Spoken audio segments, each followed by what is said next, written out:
Let's begin by warming up our shoulders. Standing shoulder width apart, rotating the arms forward and back.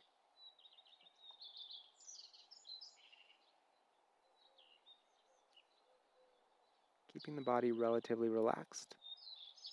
You can place the palms facing the sky or ceiling, doing smaller, faster circles to really increase that blood flow to the shoulders. Also warming up the scapula and upper back, making sure to move in both directions, with the palms up and down, small circles and large. Next, we'll open and close the arms, opening the chest, drawing the scapula, the shoulder blades towards each other, crossing the arms, alternating, left arm on top, then right arm on top, moving back and forth at your own pace. You might want to move a bit faster than I'm moving or a bit slower, just doing what feels good for your body. Next, coming to a complete stop, position your feet a bit wider than shoulder width apart now, and we're rotating the torso left and right. Now, this one's a bit unique. It's almost like swinging a baseball bat. You're pivoting off of one foot, looking over your shoulder, allowing one arm to extend straight back, opening the chest and shoulder, while the other arm bends at the elbow, chambering across the chest, allowing momentum to carry your body left and right, opening your torso, massaging your spine, and allowing your scapula and chest to open. And develop your own rhythm. Again, it might be a bit slower or faster than I'm moving here. Just see what feels good for you. Allowing that pivot off of your feet to aid in the twist.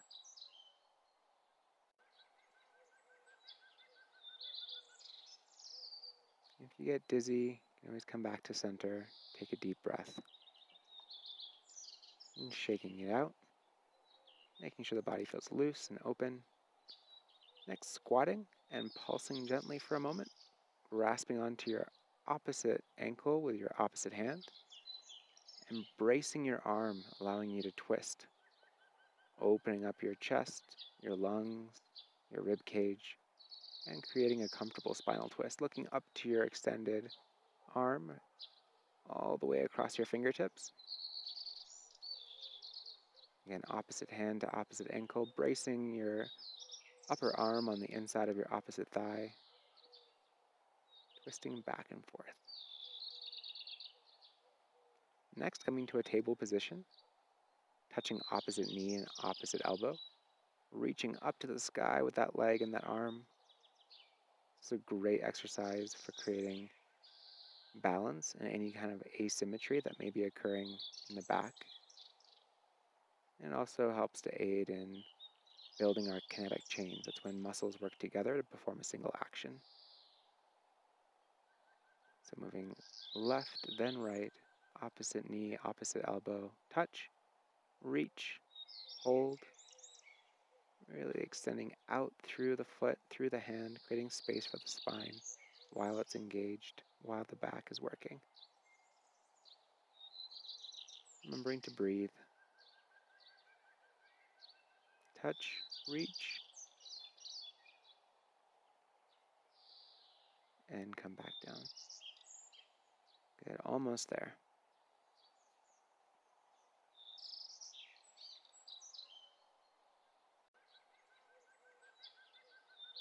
Good, really extending up as high as you can. You can even look up slightly to help open up the cervical vertebrae.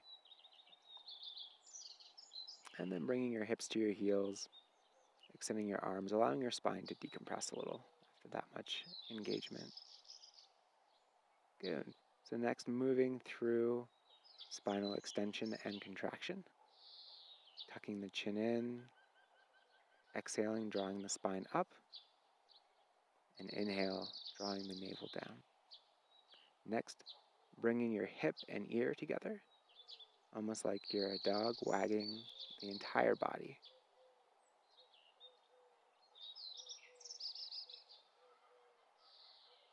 Next, holding a strong plank. This one's especially unique in that some planks are a little straighter, but you really want to lift up through your legs, lift up through your arms, actively pressing with your feet and with your hands. Really making sure that your spine, your back, your hips, your buttocks, legs, and arms are all actively engaged. Remember to breathe here, and even though you're engaging your entire body from your heels to your wrists, remembering to relax. You can do this by breathing deeply and by focusing your mind.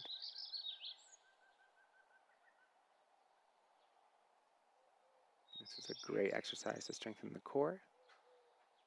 And in order to release the spine, release the core, you can press back, do a few more rotations, extension and contraction.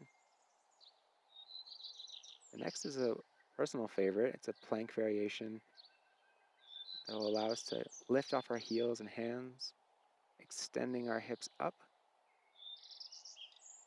pointing the toes down, touching the ground if we can with our toes, and lifting our hips as high as we can towards the ceiling. Arms are straight.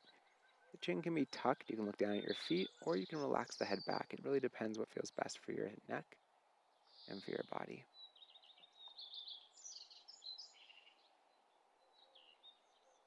Remembering to breathe, lifting your hips as high as you can, just a little bit more, and slowly coming back down. Make sure to shake out any tension you might be feeling in your neck or shoulders or back, maybe even your hips. And then slowly coming over onto your belly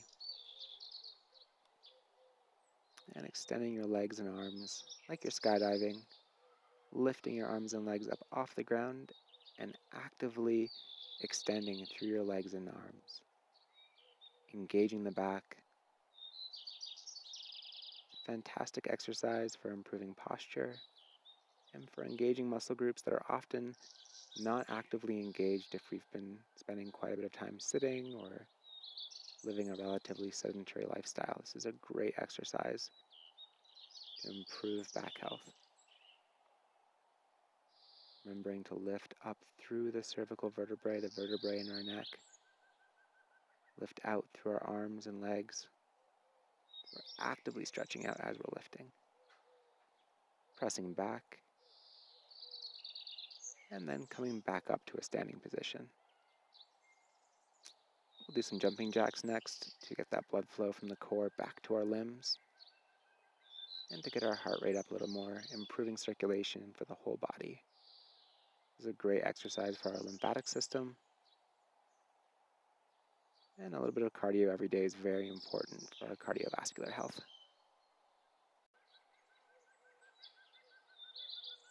Remembering to breathe. And again, finding a pace that's appropriate for your body. Maybe it's a bit faster or a bit slower than the pace I'm moving at. Just see what feels right for you. Developing a nice rhythm.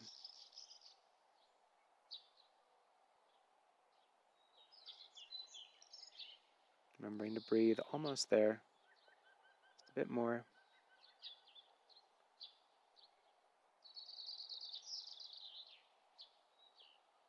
Again, the goal is to get that heart rate up, to breathe deeply,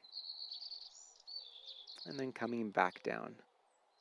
Moving into push-up in rotations. This is a great exercise for getting the back and the arms and the legs to work as one unit to develop our kinetic chains in the body.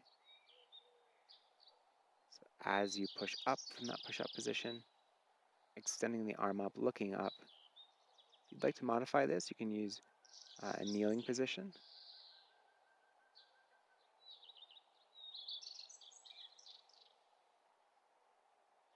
And again, the pacing and the timing is really up to your body, determining what feels good for you.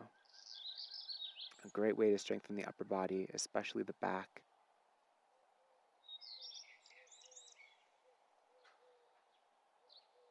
And then releasing that tension by bringing our hips to our heels. Good. Getting back up, back into jumping jacks again. Really giving our cardiovascular system a nice amount of tone for today. Again, remembering to breathe and finding the right pace for you. If you're finding that the class is moving a bit too slowly, increase the repetitions, increase the speed. Again, if you feel like you're out of breath and you're not feeling capable of keeping up the pace, and slow it down. Find the right pace for your body.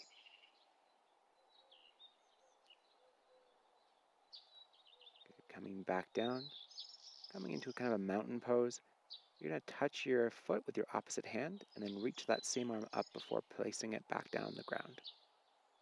Touch your toes, lift your arm up, and back down. Again, a great exercise for developing that symmetry across the spine, across the back. It's an excellent exercise if you notice that one side is a bit more tight than the other along the back. And it also builds a great amount of strength and coordination through the body, which helps long term in helping our posture, helping our ability to move through life without pain, with ease in the body. Again, bringing your hips to our heels, relieving that tension in the arms and back. A little back extension and contraction. And coming into a seated position. Going all the way down, placing your hands underneath your buttocks or lower back. And lifting both legs off the ground, head is off the ground as well. And extending each leg one at a time, alternate leg raises. You can modify them to kicks if you like. But the main goal is to keep your legs off the ground, keep your head off the ground, pressing into the ground with your arms. It's a great way to strengthen the core, especially the abdominal muscles. Moving with both legs now, up and down, moving through this leg raise exercise while remembering to breathe. Holding the legs in a static position, about 6 inches off the ground. Holding the legs at a 45-degree angle. And back down to 6 inches.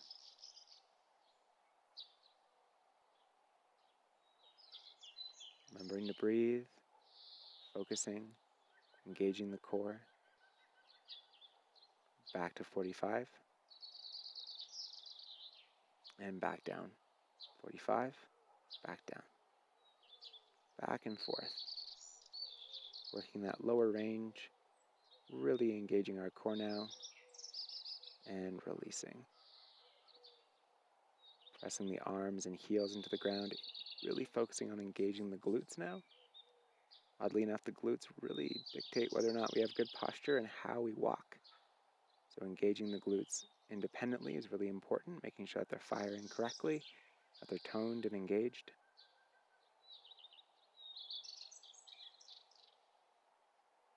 Engaging the glutes, lifting, and then releasing, slowly coming back down.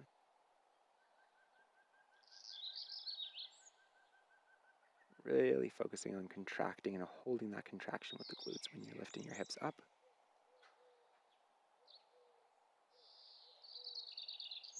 And as always, remembering to breathe deeply. Really focusing your awareness on engaging your glutes as you come up. Hold, contract, and then release, come back down. Good, almost there. Really focusing on that complete contraction of the glutes.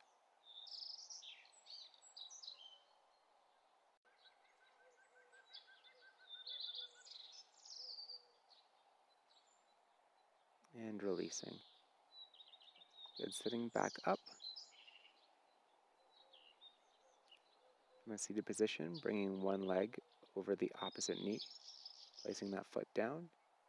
Grasping onto the outside of our hip with the opposite arm. And rotating into a spinal twist. It's a classic exercise, an ancient exercise as well, for nourishing the spine.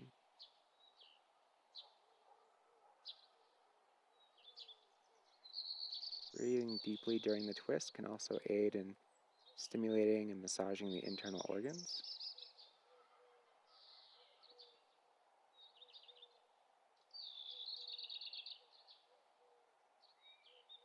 And next, coming into a cross-legged or a comfortable seated position, depending on what feels good for your body. And you're going to rotate your core, so rotating the spine itself around your hips, almost like stirring a pot. The idea here is to articulate each vertebrae in your spine, really focusing on articulation and rhythmic movement. This is a great way to nourish and massage the spinal column. Keeping your sit bones locked into the ground, just rotating along the spine around your hips, clockwise, counterclockwise, and as always, you can move faster or slower depending on what feels good for your body.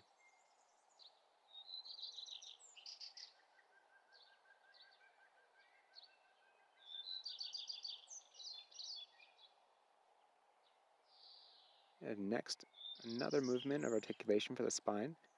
Inhale, drawing the solar plexus forward. Exhale, contracting the spine, drawing the spine back, moving back and forth. You can take shallow breaths and pulse the spine forward and back relatively quickly if you like. Or you can take your time and really extend, really contract using longer, deeper breaths.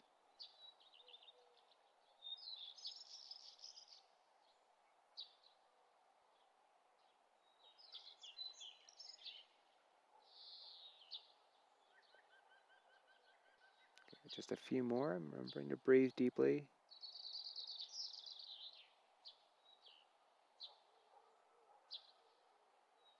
Take a moment just to focus the body.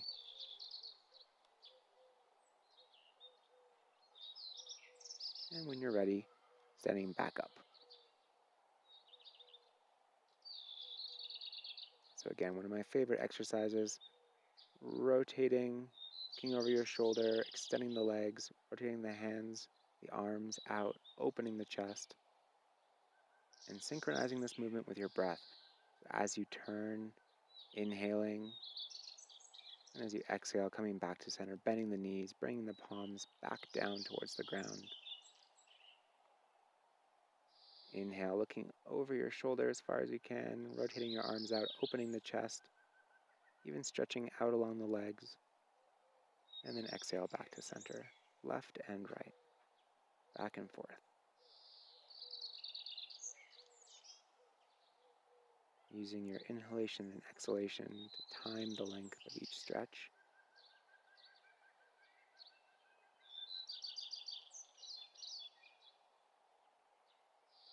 And next, just opening up the arms, the shoulders, the chest a little bit. Keeping the hands tucked in towards the shoulders. Some half arm circles.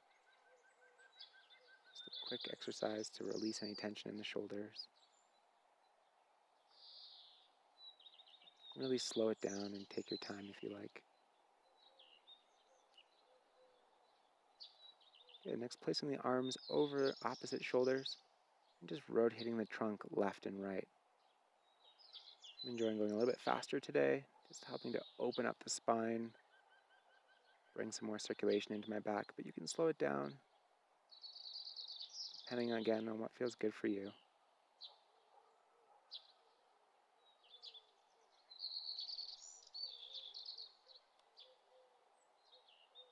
Next, placing your hands on your hips or your lower back even, and you can just do some slow rotations, almost like tracing an oval on the ground, hip rotations.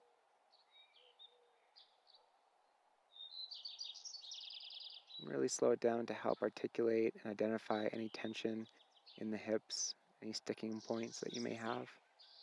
Making sure to move clockwise and counterclockwise, working both sides.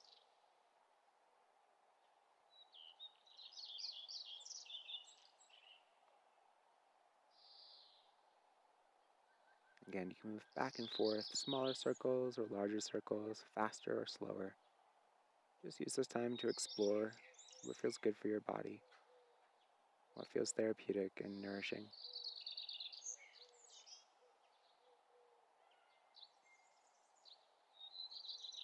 Next, one of my favorite exercises as well, so we'll be going down into a pulsing squat and then explosively lifting. If coming off the ground feels a little too engaging for you, or if it's a bit too strenuous, you can just lift up quickly, just coming back up into a standing position. Otherwise, you can try this hop or this plyometric exercise. You'll be squatting and pulsing gently, and then explosively lifting into a little frog hop. Back and forth. shaking out the legs. And one of my favorite ways to release tension from the body, rotating left and right, keeping my arms relaxed, allowing them to gently massage my low back and core. And now as I engage my legs, it's a little bit of a bounce. Still keeping my arms relaxed, I'm allowing my arms to come up over my shoulders, making contact with my upper back, rotating across my shoulders on the outside of my shoulders, massaging them, massaging my core, and then massaging my belly with my hands. The idea here is to bring warmth and attention, presence into the body. You shake out that tension and take a nice deep breath. And that's our class for today. Thank you.